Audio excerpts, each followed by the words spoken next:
गाजीपुर से किरण नाई वरिष्ठ पत्रकार की खास रिपोर्ट। पुलिस अधीक्षक ओमवीर सिंह द्वारा यातायात नियमों की छात्र छात्राओं को दी गई जानकारी।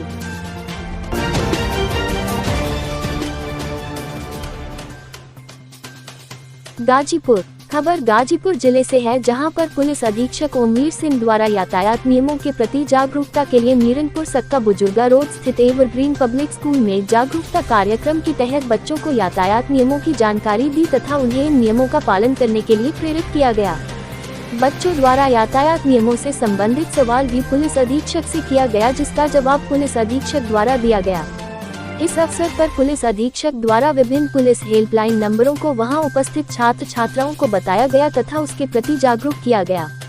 एसपी ने साइबर अपराध तथा उससे बचने के उपायों एवं सोशल मीडिया का उपयोग सावधानी पूर्वक करने के लिए भी बच्चों को जागरूक किया। I'm the student of class 7th. Myself Aditya.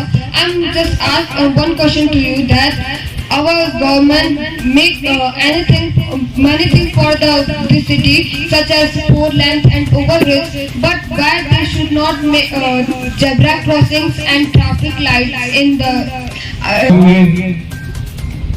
आपकी जो एक ही दिन में अभी मैंने एक ही दिन आपका शहर घूमा है, उसमें मुझे शहर कम और गांव ज्यादा नजर आया है, क्योंकि उस पैरामीटर्स के लिए उस चौराहे की डायमेंशंस चाहिए, उस पर ट्रैफिक इंटेंसिटी, ट्रैफिक डेंसिटी दोनों ही देखी जाती हैं।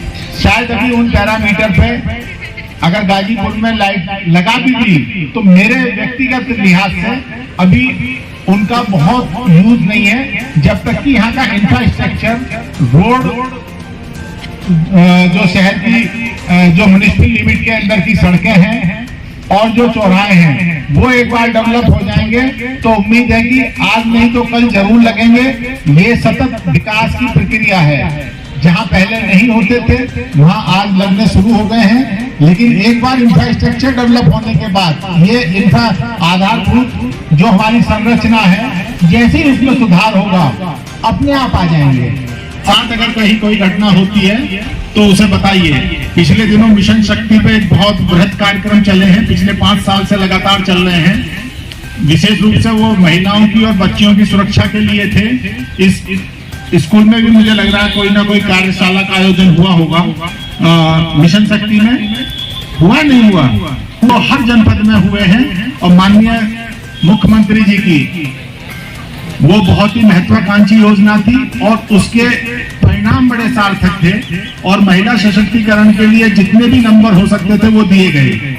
अंत में क्योंकि बात बहुत है करने की, हो सकता है आपका प्रबंधन तंत्र आगे भी मौका दे, स्कूल के प्रधानाचार्य जी, फिर आपसे बात होगी। आप लोग बड़ी गंभीरता से, ये मैं मान रहा हूँ, पता नहीं आपने कितनी सावधानियों को बना के रखिए, अपने जीवन को सुरक्षित रखिए और ज्ञान है तो जहान है, इसके साथ अपने नियमों का अनुपालन करिए। धन्यवाद। जय हिंद। किसी भी स्थिति में ब्लैकमेल होने की स्थिति में भी आ सकते हैं अगर आप इंटरनेट पे सावधान नहीं हैं। एक बार एक सज्जन आए, उनके साहब मेरे 12.5 लाख रुपए निकल गए। मैं कहा भाई कैसे निकल गए? उनके साहब एक फोन आया था, उसने कहा कि आपकी लॉटरी लग गई। मैं कहा बहुत अच्छा। लॉटरी लगने पे उसने कहा कि आपकी 25 लाख की लॉटरी है, पहले आप 50,000 रुपए दीजिएगा, और उसमें उसने कुछ पढ़ाया तो 25 लाख के आगे 50,000 क्या थे, उन्हें लालच आ गया।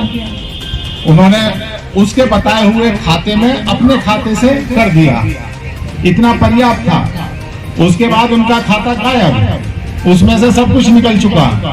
12.5 लाख लुटाने के बाद वो आते हैं कि साहब अब इसमें पुलिस या किसी के पास भी बहुत कम संभावना। आजकल ढेर सारे सोशल मीडिया हैं, आप अपने माँ बाप से शायद बात ना करते हो, लेकिन हर बच्चा फेसबुक पर जरूर जुड़ना चाहता है ऐसे लोगों से जिन्हें आप जानते नहीं हैं।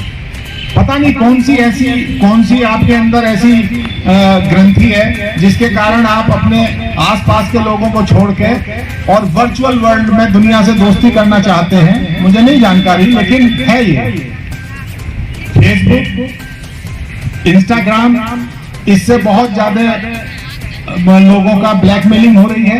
कृपया करके जैसे एक्सप्रेस हाईवे पे आप थोड़ी सी भी आपकी स्पीड तेज हुई तो आप दुर्घटना के शिकार हो जाते हैं, वैसे ही ये इंफॉर्मेशन हाईवे है और इस पर थोड़ा सा भी आप पथ भ्रमित हुए तो आपके साथ घटना हो जाएगी और आप फिर घूमते रहते हैं। उस क्षण का इंतजार मत करिए कि आप फिर किसी को बताने लायक ही ना रहे। इन चीजों का समय रहते हुए हमें अनुपालन करना चाहिए और हमें ये जानना चाहिए कि कौन सी चीज हमारे जीवन में खतरा उत्पन्न कर सकती है। अच्छा, आप विस्तार से आपको बताया होगा इन नियमों के बारे में और इस समय जो वो है जुर्माना जो लगता है वो बहुत ज्यादा लगता है। या 4 वो है सब पे अब इंटीग्रेटेड ट्रैफिक मैनेजमेंट सिस्टम के कैमरे लगे हुए हैं। पूर्वांचल पे आप जाइए, गए हैं आप लोग, देखा होगा, लखनऊ जाते होंगे कभी कभी मम्मी पापा के साथ, उस पे हमेशा कैमरे लगे हुए हैं। आपके शहर में भी आज नहीं तो और 2-4 साल बाद लग जाएंगे, तो अभी से अगर आदत बदलोगे तभी आदत सुधार में आएगी, अदरवाइज नहीं आएगी। तो कृपया करके इस पे जरूर ध्यान दीजिएगा। हर हाईवे पे स्पीड है, कहीं 120 किलोमीटर की है, कहीं 100 किलोमीटर की, उसे भी हमें जानना चाहिए अपने जीवन को सुरक्षित रखने के लिए। और आगे से एक आध दिन मैं कहूंगा सीओ सिटी साहब से, स्कूल के बाहर ही हेलमेट और ट्रिपल राइडिंग ये एक्सेप्टेबल नहीं है। इनसे डिस्कस करेंगे, बल्कि अपने और रिश्तेदारों को भी बताएंगे। मानना ना मानना उनके ऊपर है, लेकिन हमारा संदेश वहां तक जाए, इसी उम्मीद के साथ हम लोग आपके बीच में आते हैं। ये आपके हित में ज्यादा है, प्रशासनिक व्यवस्था के हित में बहुत ज्यादा नहीं होता। ये भाई घटनाएं होती हैं, दुर्घटनाएं होती हैं, लोग आहत होते हैं, दुख होता है, लेकिन उसको कैसे कम किया जा सकता हो, इसके लिए निश्चित रूप से हमेशा, क्योंकि सरकार की भी चिंता है, इसीलिए और देश में